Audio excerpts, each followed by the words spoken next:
In the year 1050 BCE, the region of Canaan on the eastern coast of the Mediterranean was governed by a confederation of tribes known as the Israelites. The administrative structure was divided into 12 different regions, each ruled by one of the 12 tribes descending from the 12 sons of Jacob, the grandson of Hazar. These tribes are considered the ancestors of all present-day Jews, though only 2 of the 12 tribes have survived through history. Now, to answer the question of what happened to the 10 tribes of the Israelites and why they disappeared into the dusty pages of history, we need to delve into the roots of Jewish history and take a brief journey into the early periods.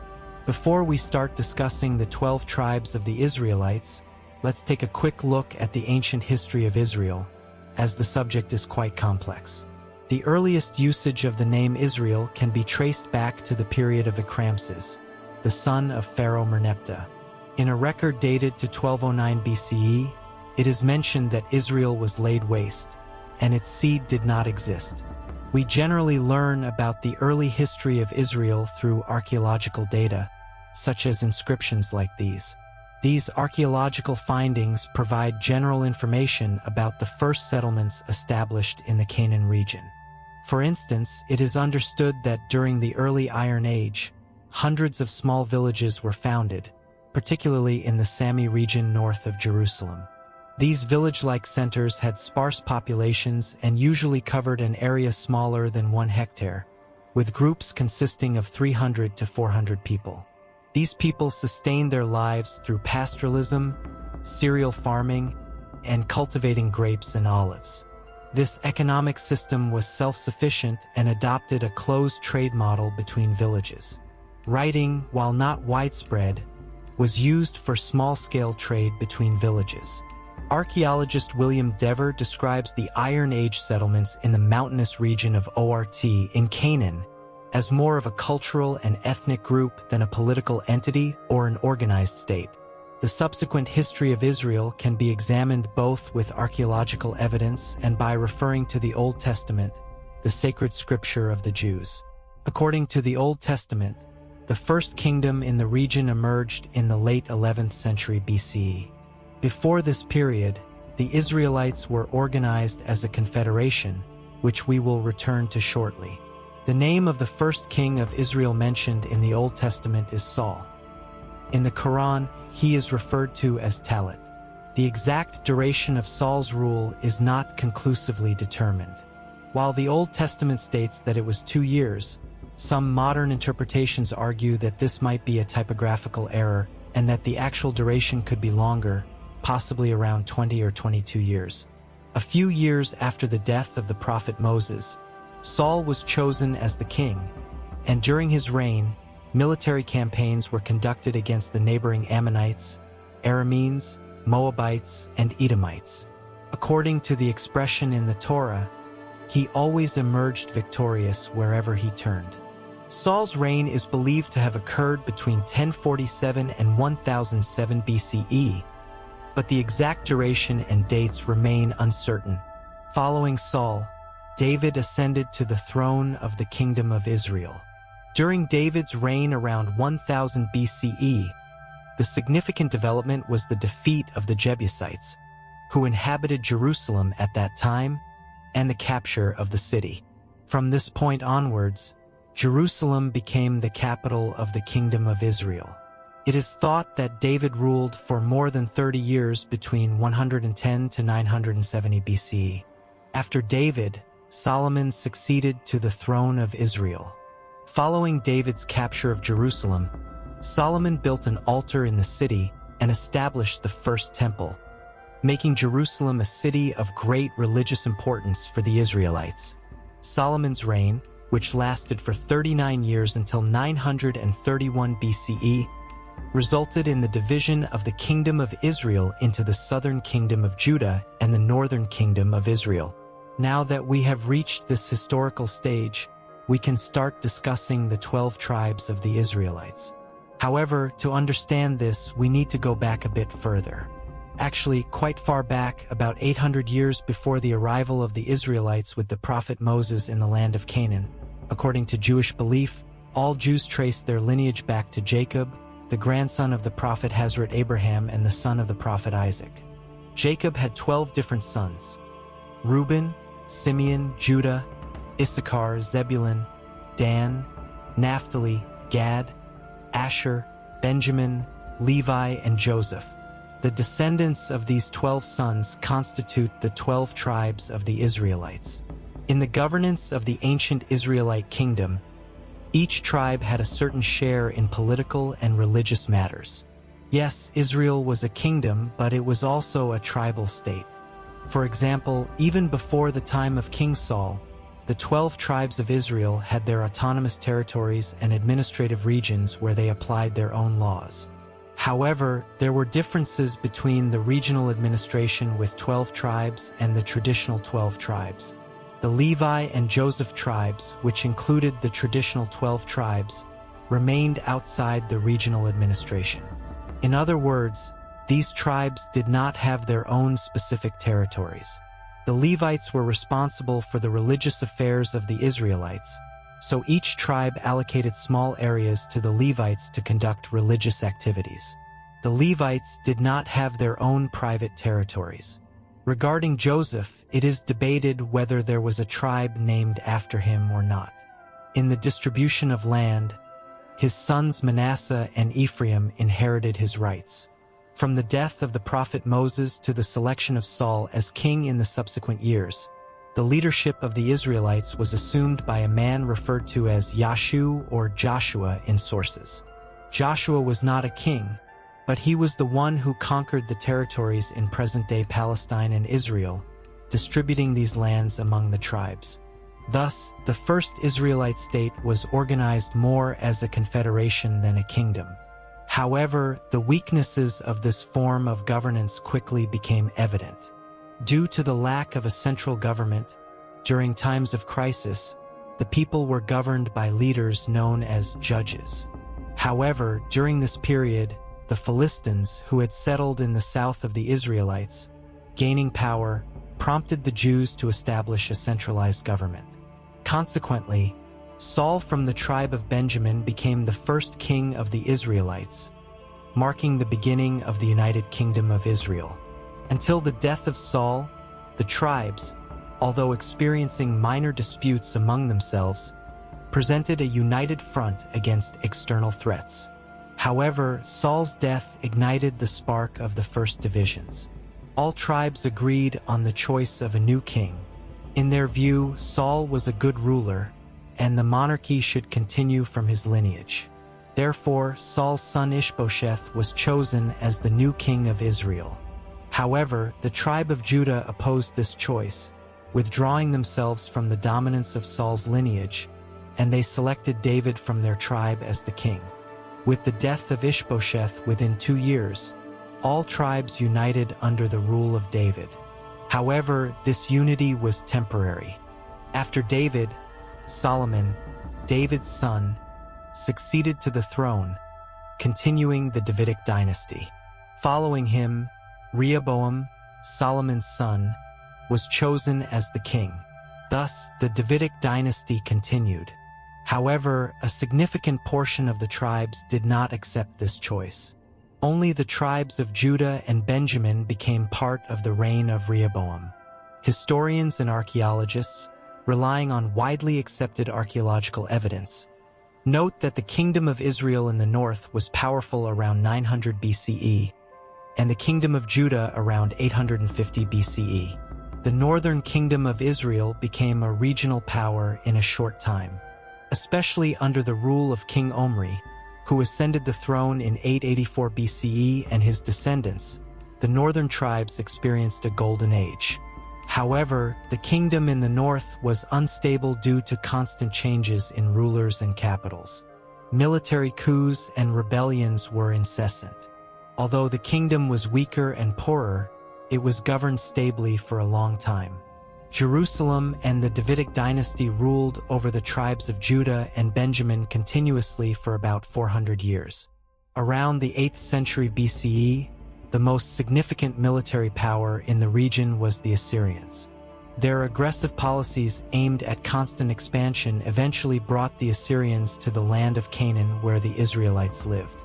In 722 and 720 BCE, campaigns led by Assyrian kings Tiglath-Pileser III and Sargon completely brought the northern kingdom of Israel under their control. Thus, after a period of 200 years, the kingdom, ruled by the 10 tribes of Israel, was completely annihilated. However, the real threat for the Israelites was not this invasion. At that time, the Assyrians implemented a resettlement policy. They sent the populations of the regions they captured into exile in different regions of the Assyrian kingdom and settled Assyrians in the acquired lands. As part of this policy, the Israelites were sent into exile to the interior regions of the Assyrian kingdom. The Assyrian kingdom did this by dividing the Jews into small groups and dispersing them throughout the empire. These tribes mixed with the local populations where they went and gradually lost their identities, assimilating over time. Sources about this event actually use different expressions.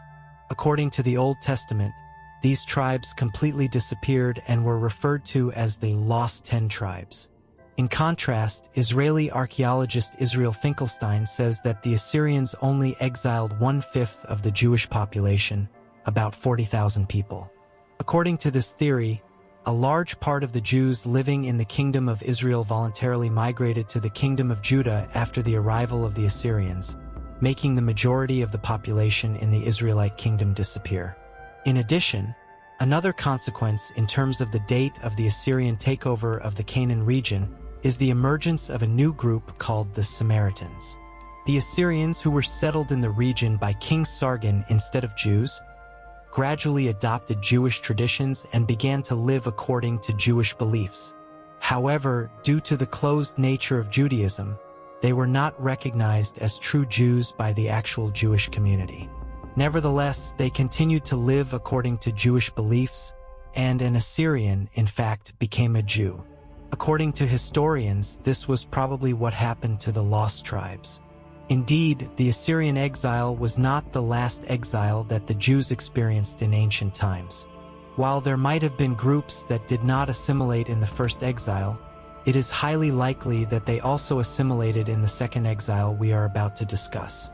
After the fall of the northern kingdom of Israel, the kingdom of Judah continued to exist. However, in 587 BCE, King Nebuchadnezzar of Babylon seized the kingdom of Judah. According to the Old Testament, within the borders of the kingdom of Judah, the tribes of Benjamin and Judah lived. The tribe of Simeon also migrated to the kingdom of Judah after the fall of the kingdom of Israel and eventually assimilated within the populations of Benjamin and Judah. With the Babylonians destroying the kingdom of Judah in 587 BCE, this time the Jews were sent into the Babylonian exile by King Nebuchadnezzar.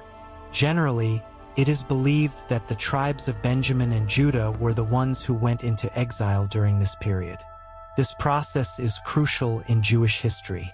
During the Babylonian exile, the fact that the Israelites were not dispersed but settled together, the recognition of freedom in religious matters, and the active continuation of the activities of religious leaders prevented assimilation. Jews formed a common thought of waiting for the moment when they would return to Jerusalem. As a result of the destruction of the temple above, which was considered to be the one who would come from the lineage of King David and restore the Israelites to their former glorious days, the understanding that God is present not only in the temple but everywhere emerged, and thus the foundations of synagogues were laid. With the transfer of dominance from the Babylonian Empire to the Persians in 515 BCE, the exile period of the Jews came to an end. King Cyrus of Persia granted permission to the Jews to return to Jerusalem and rebuild the temple there. However, another event during the exile was the intermingling of the tribes of Benjamin and Judah with each other. After this, these two tribes collectively began to be called Jews. According to the generally accepted opinion, all present-day Jews are believed to descend from these two tribes that intermingled during the Babylonian exile. It is accepted that other tribes were either killed or assimilated during these exiles. In addition to all this, there are still various groups today claiming to be descended from these tribes, but generally, these claims do not go beyond being conspiracy theories. One of the greatest consequences of the Assyrian and Babylonian exiles was the beginning of the dispersion of the Jews to different regions of the world. By around the 3rd century BCE, small and large Jewish communities had formed in the Aegean Islands, Greece, Italy, Egypt, and the present-day Anatolian territories. It's challenging to determine the sizes of these communities precisely, but during the rule of the Roman Emperor Augustus, in the late 1st century BCE, we know that the Jewish population in Rome exceeded 7,000. The Roman rule in Israel began with the capture of Jerusalem by Pompey Magnus in 63 BCE. Thousands of Jewish war captives were brought to Rome and sold as slaves. After being freed, these Jewish slaves settled permanently in Rome as traders. The 7,000 Jews living in Rome in the late 1st century BCE, which we mentioned earlier, were probably their descendants. Initially, the Roman province of Judea and its relationship with the Jews were smooth. A small Jewish rebellion in 53 BCE was suppressed, causing no significant damage to the relations. However, over time, relations between the two sides began to deteriorate. By the year 66 CE, the Jews initiated a major rebellion that quickly turned into the First Jewish-Roman War. The Romans were militarily and technologically superior to the Jews, but the Jewish province was quite distant from the center of the empire and not easily supported logistically. Therefore, wars between the Romans and Jews continued for 7 years. In the summer of 70 CE, Emperor Titus, after a prolonged siege, entered Jerusalem by demolishing its walls, and the city was once again destroyed. The majority of Jews in the city were killed, and the remaining 97,000 were enslaved and taken to Rome. About 30,000 of them were settled in Carthage. According to the historian Josephus, those who managed to escape dispersed to the eastern Mediterranean and Mesopotamia. History repeated itself, and this time, the Jews were once again exiled by another empire. The First Roman-Jewish Wars came to a complete end in 73 CE. The Roman policy of enslaving Jews led to a decrease in the Jewish population in the region. However, there still existed a considerable number of Jews in Jerusalem and its surroundings. But this situation would change in 132 CE. After the conquest of Jerusalem in 70 CE, a Roman colony was established on the ruins of the city. Named Aelia Capitolina, a colossal temple of Jupiter now stood in place of the old temple, and the city had essentially transformed into a Roman military garrison. All of this had one meaning: to obliterate Jewish culture in the region. In 132 CE, the leader who raised the banner of rebellion against this assimilation policy followed by Rome was the first to do so. Lasting for 3 years and spreading throughout the entire Jewish homeland, the rebellion was named the Bar Kokhba Revolt in his honor. Despite being well-planned and lasting for 3 years, this uprising was also brutally suppressed by the Roman army. Roman historian Cassius Dio described the aftermath of the rebellion as follows: 50 of their most important fortresses and 985 of their most famous villages were razed to the ground. In various engagements and battles, 580,000 men were slain. The number of those who perished by famine, disease, and fire was past finding out. Thus, nearly the whole of Judea was made desolate. Cassius Dio probably exaggerated the numbers, but the consequences of the Bar Kokhba revolt were indeed devastating for the Jews. Jewish war captives were once again captured by the Romans and sold as slaves. Except for certain Jewish religious days, entry into Jerusalem was prohibited for Jews. The military defeats suffered by the Jews in 70 CE and 135 CE resulted in the sale of numerous Jewish prisoners of war as slaves. Additionally, as a consequence of the wars, the number of those voluntarily migrating increased significantly. Jewish prisoners and their children, initially sold as slaves, were later freed and integrated into local free communities. This situation led to the dispersion of Jews to all corners of the world. In 638 CE, when Islamic armies conquered Palestine, The Jewish population in the region was approximately 150,000, and entry into Jerusalem was still forbidden for them. When Caliph Umar took Jerusalem, he lifted this ban, and after a period of 500 years, Jews once again found the opportunity to settle freely in Jerusalem. Over time, although some restrictions were imposed on Jews, they faced a different issue: heavy taxes and levies on agricultural lands. Initially, this forced many Jews to migrate from rural areas to towns and drove many Jews out of the country. By the end of the 11th century, the Jewish population in Palestine had significantly declined. As a result of exiles occurring intermittently over thousands of years, the Jewish population had begun to spread to different regions of the world. Those who migrated to present-day Germany and northeastern France became known as Ashkenazi Jews. Those who went to Spain and Portugal became Sephardic Jews. Those who settled in Egypt, Iraq, and Crimea became Karaite Jews. And those who migrated to Central Asia and the Caucasus became known as Mizrahi Jews.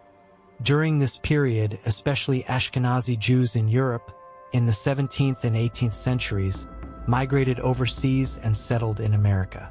Jews clung tightly to their religion and culture as a defense mechanism, which significantly hindered their assimilation.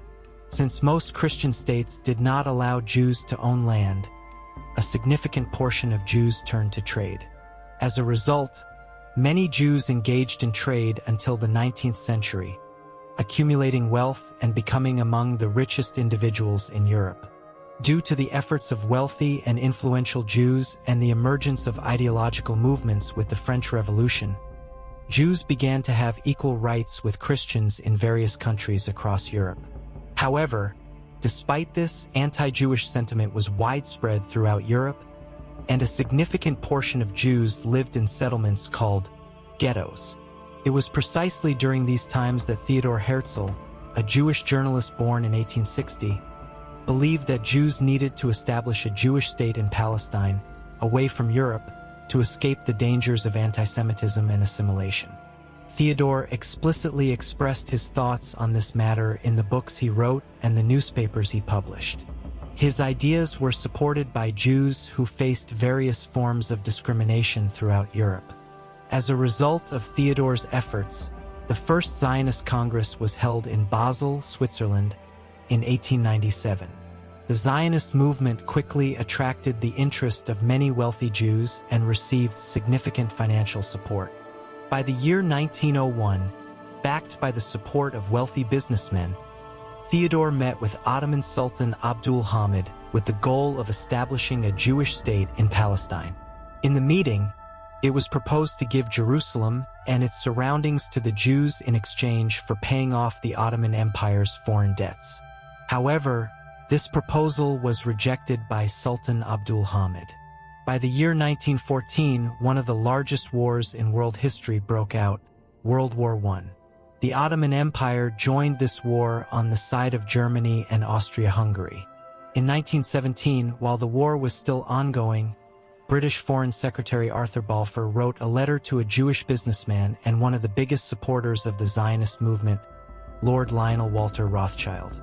In the letter, Balfour briefly conveyed that the British government viewed favorably the idea of establishing a homeland for Jews in Palestine and would provide all kinds of support in that direction.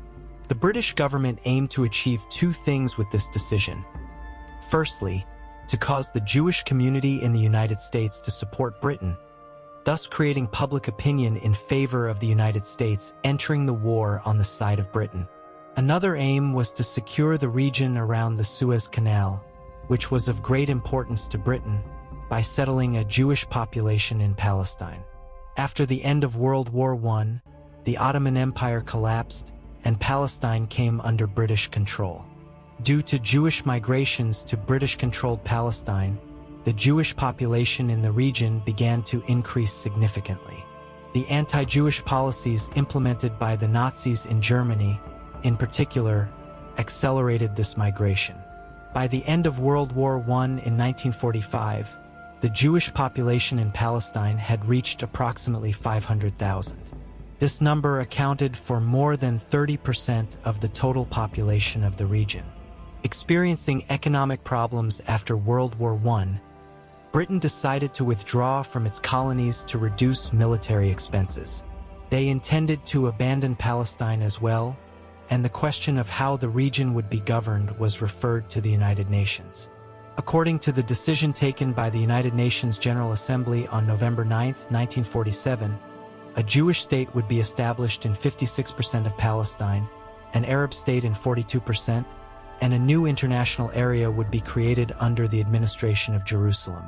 While 33 countries accepted this decision, including Turkey, 13 countries, including Turkey, rejected it, citing its injustice. Nevertheless, with the majority obtained, the decision passed the General Assembly, and on May 14, 1948, the Jewish National Council, gathered in Tel Aviv, declared the establishment of the State of Israel. The next day, the British left the region, and immediately after that, Israel's neighbors, Egypt, Jordan, Syria, announced that they had declared war on Israel. The goal of the war for the Arab countries was to capture Tel Aviv, the capital of Israel, and completely expel the Jews from Palestine. Israel, using its resources and manpower more effectively, emerged as the winner of the war that lasted until March 1949. After the war, Israel signed separate agreements with each country it fought. According to these agreements, the Gaza Strip was left to Egypt, and the West Bank came under Jordanian control. In Jerusalem, the western part became Israel's, and the eastern part became Jordan's. Apart from these regions, a significant portion of the land given to Palestine by the United Nations came under Israeli control. Thus, Israel increased its sovereignty over the 56% of the land allocated by the United Nations to 78%. By 1956, Gamal Abdel Nasser became the president of Egypt. Nasser maintained good relations with the Soviet Union and purchased a large number of weapons from the Soviets to strengthen the Egyptian army. One of Nasser's important goals was to build a dam on the Nile River to make an investment that would develop Egypt's economy. However, despite the feasibility of completing the dam project, the U.S. refused to provide this loan due to Nasser's proximity to the Soviets. In response, the Egyptian government decided to nationalize the Suez Canal, both to create a source to complete the dam construction and to increase the country's income. Until then, the Suez Canal was managed by the Suez Canal Company under the control of Britain and France. Both countries were not willing to lose their control over the Suez Canal to Egypt. Although Britain and France initially tried to resolve the issue through diplomatic means, they were unsuccessful. Therefore, Britain, France, and Israel decided to make an agreement to fight against Egypt. According to the plan, Israel would attack Egypt, and Britain and France would come to the region as a peace force, claiming to end the war and take control of the canal. Israel, according to the plan, attacked Egypt on October 29, 1956. When the Egyptian army was caught unprepared for war, Israel quickly took control of the Gaza Strip and the Sinai Peninsula. On November 5th, British and French forces landed in Port Said and Port Fouad, claiming to end the war, and began to occupy the canal area. The vehement opposition of the Soviet Union to the war against Egypt surprised Britain and France the most. U.S. President Eisenhower did not want this war, which held no significance for the U.S., to turn into a large-scale war between the Western Bloc and the Soviet Union. Additionally, supporting Britain and France in the region could lead Arab countries to establish close relations with the Soviet Union. Consequently, Eisenhower chose to adopt an anti-war stance. Abandoned by the U.S., Britain and France could not withstand increasing Soviet pressure and withdrew from the region in December. Israel, on the other hand, withdrew from the Sinai Peninsula and the Gaza Strip in March 1957. Thus, although Egypt suffered defeats in the war, it emerged as the winner at the negotiating table and gained control of the Suez Canal. Israel's attack on Egypt by reaching an agreement with France and Britain caused renewed tension in relations between Israel and Arab states in the region. As a result of this situation, Many border clashes occurred between Israel and Arab states in the period until 1966. In November 1966, Egypt signed a defense agreement with Syria. This agreement further escalated tensions in the region. On May 13, 1967, the Soviet Union conveyed information to the Egyptian government that Israel would declare war on Egypt the next day. Relying on the information provided by the Soviet Union, Egyptian President Gamal Abdel Nasser swiftly deployed the Egyptian army to the Sinai Peninsula. In the following days, Jordan and Syria also amassed military forces along their borders with Israel. On May 22, Egypt blockaded the Strait of Tiran. Thus, Israel's passage to the Red Sea was prevented. Following this move, the Israeli government decided to go to war. More than 200 Israeli aircraft entered Egyptian airspace at 7:45 a.m. on June 5, 1967, and bombed Egyptian airbases where warplanes were stationed. This air raid was highly successful for Israel. At the end of the operation, more than 300 Egyptian aircraft were destroyed. At 11 a.m., Israeli territories were targeted by Syrian and Jordanian aircraft. In response, Israel attacked Syrian and Jordanian airbases and succeeded in destroying 28 Jordanian and 53 Syrian aircraft in a short time. Thus, air superiority completely fell into the hands of Israel. On the same day, Israel also captured Gaza. On June 6th and 7th, as the Israeli army continued its operations, it gained control of the West Bank, which was under Jordan's control. On June 8th, the Israeli army seized the Sinai Peninsula. On June 9th, in the northern direction, the Israeli army gained control of the Golan Heights, which was under Syrian control, and thus Israel emerged victorious on all fronts. With the intervention of the United Nations, a ceasefire was signed between the parties on June 10th. According to the agreement, Israel preserved its gains in all the territories it captured, expanding its borders by approximately 2.5 times in 6 days. About 6 years after this war, on October 6, 1973, Egypt and Syria declared war on Israel to regain the lost territories. The Israeli army, caught unprepared for the war, suffered defeats in the Golan Heights on the first day of the war. The Egyptian army managed to cross to the east of the Suez Canal without encountering significant resistance. Egyptian President Anwar Sadat decided to keep the Egyptian army in the region rather than advancing it into Israel based on the information provided by the Soviet Union. Sadat's actual goal was not to save Palestine but to garner support to cross the east of the Suez Canal, station there, and eventually take control of the Sinai Peninsula. In other words, the war was fought not for the liberation of Palestine but for Egypt and Syria to regain the lost territories. According to the plan, the Egyptian army successfully maintained its positions on the Suez Canal until October 25th. During this process, tensions between the Soviet Union and the United States began to dangerously escalate. With the efforts of the United Nations to prevent this war from turning into a world war, Israel and Egypt signed a ceasefire on October 25th. After the ceasefire, Israel gradually withdrew from the Sinai Peninsula and part of the Golan Heights through agreements signed until May 1974. Thus, Anwar Sadat's plan worked, and Egypt and Syria regained some of the lost territories. However, Gaza and the West Bank remained under Israeli control. In 1992, Isaac Rabin, the leader of the Israeli Labor Party, came to power in Israel and signed the Oslo Accords in 1993 and 1995. These agreements granted partial control of the Gaza Strip and the West Bank to the Palestinians. Isaac Rabin believed that this new agreement would largely resolve the issues between Palestinians and Jews. However, these concessions were met with significant opposition from a substantial portion of the Israeli population.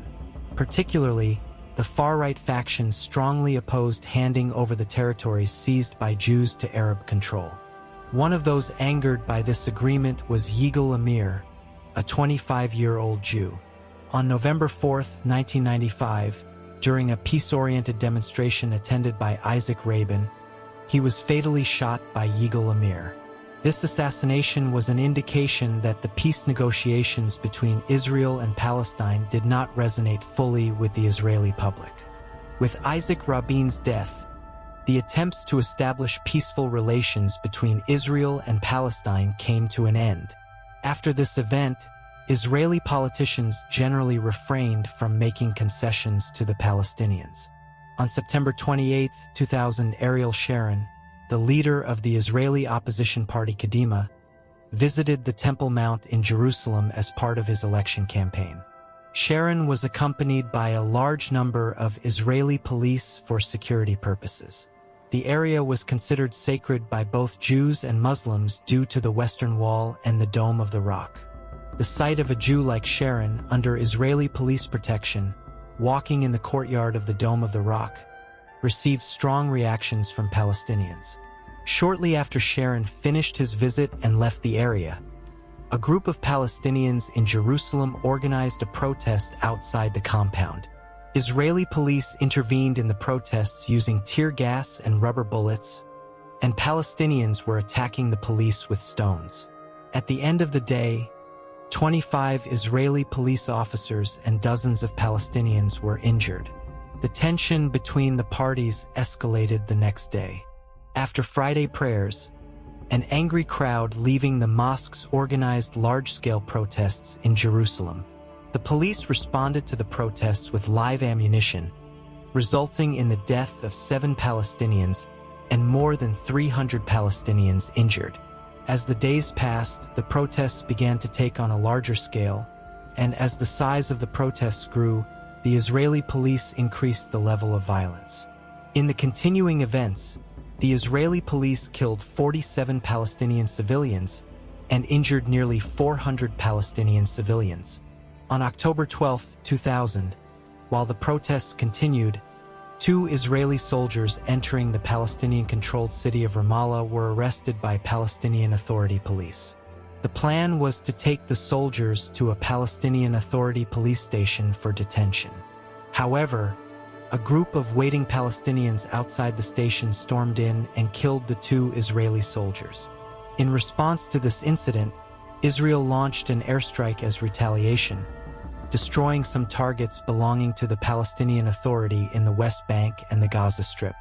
On June 1, 2001, a suicide bomber affiliated with the Palestinian Islamic Jihad organization carried out an attack on the Dolphinarium nightclub on the Tel Aviv coast. The explosion resulted in the death of 21 Israeli civilians, with 132 others injured. Similar bomb attacks, orchestrated by Palestinian groups, continued until the end of 2001, claiming the lives of over 70 Israeli civilians. These attacks were predominantly carried out by the Islamic Jihad organization and Hamas with the goal of ending Israeli presence in Palestine, a goal they pursued since their establishment in the 1980s. On March 28, 2002, the Arab League held a summit in Beirut to formulate a peaceful plan to end Arab-Israeli conflicts. Just one day before the summit, a bomb attack by Hamas in a hotel in Netanya, Israel, resulted in the death of 30 Israeli civilians and injuries to 140 others. Hamas rejects a 2-state solution between Israel and Palestine and advocates for a complete Israeli withdrawal from Palestinian territories. Following this attack, Hamas continued its assaults on Israeli civilians. The Beirut summit took place on March 28, but Israel rejected the proposal to withdraw from the territories occupied in 1967 and opted to launch an operation to halt Hamas's attacks. The then Israeli Prime Minister Sharon stated that the operation aimed to end the presence of Palestinian terrorist groups, particularly in Jenin City and the West Bank. Between March 29th and May 7th, the Israeli army conducted operations in several cities in the West Bank.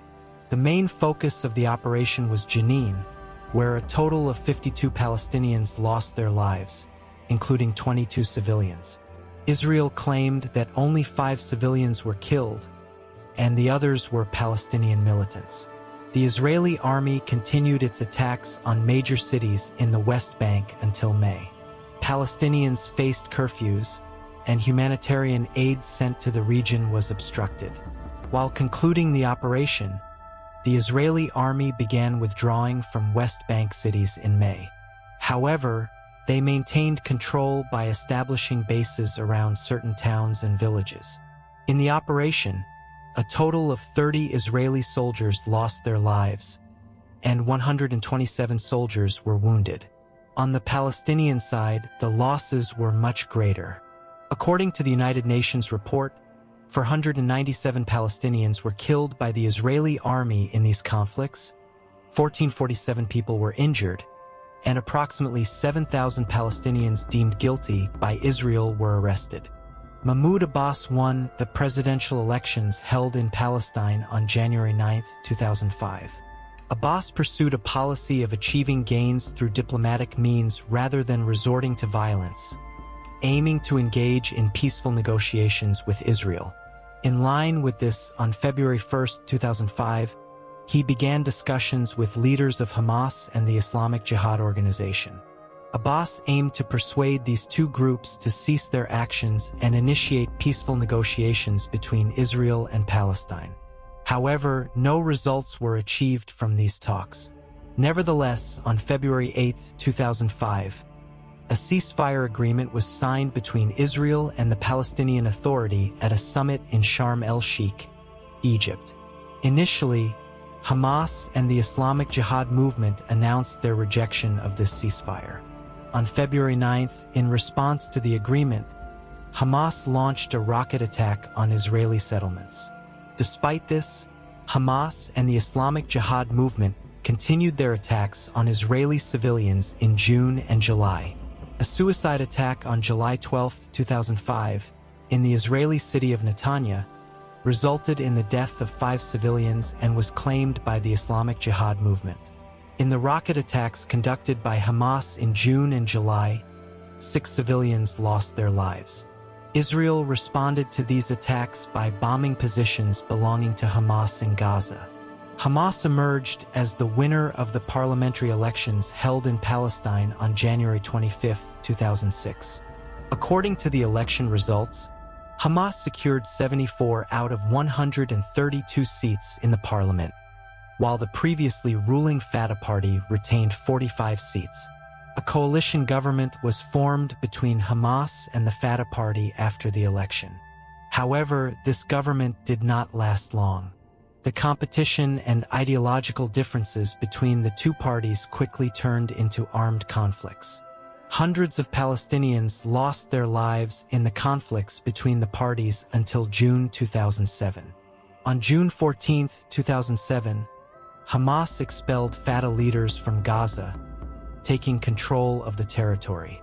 In response, Palestinian President Mahmoud Abbas dismissed the government led by Hamas and formed a new one. This division resulted in separate administrations for the West Bank and Gaza. Following Hamas's control of Gaza, Israel announced a blockade on the Gaza Strip to prevent potential attacks and to hinder arms assistance from other countries to Hamas. Throughout the blockade, Israel impeded humanitarian aid to Gaza. Faced with significant economic losses due to the blockade, Hamas carried out rocket attacks on Israeli territories on December 20, 2008, citing Israel's blockade of the Gaza Strip as a pretext. The conflicts between Fatah and Hamas persisted until June 2007. Hundreds of Palestinians lost their lives in these clashes. Hamas's expulsion of Fatah leaders from Gaza on June 14, 2007, led to its dominance in the region. In response, Palestinian President Mahmoud Abbas dismissed the Hamas-led government and formed a new one, resulting in the division of governance between the West Bank and Gaza. After Hamas took control of Gaza, Israel declared a blockade on the Gaza Strip to prevent potential attacks and to hinder arms assistance from other countries to Hamas. Another objective of the blockade was to prevent humanitarian aid from reaching Gaza. Throughout the blockade, Israel restricted humanitarian aid to Gaza. Faced with substantial economic losses due to the blockade, Hamas carried out rocket attacks on Israeli territories on December 20, 2008, using Israel's blockade of the Gaza Strip as justification. During the conflicts that lasted until August 26, casualties included Israeli soldiers, Hamas militants, and numerous Palestinian civilians. One of the deadliest incidents with mass civilian deaths occurred on July 20th, when the Israeli army entered the city of Judea, resulting in the loss of over 70 Palestinian civilian lives. On July 30th, Israeli warplanes bombed a market in Judea, causing the death of 17 Palestinian civilians and injuring approximately 200 people. Following this conflict, the Israeli military continued air and ground attacks for about a month. On August 26th, a ceasefire was declared through Egyptian mediation, and the Israeli army withdrew from Gaza. According to the report of the United Nations Human Rights Committee, a total of 2,251 Palestinians lost their lives in this war, including 1,462 civilians. On the Israeli side, 67 soldiers and 1 civilian lost their lives. After this war, Israel refrained from conducting large-scale operations on its territories for many years. However, unfortunately, the conflict resumed on October 7, 2023, with attacks by Hamas on Israel, and as in previous wars, civilians have been predominantly affected in this ongoing conflict.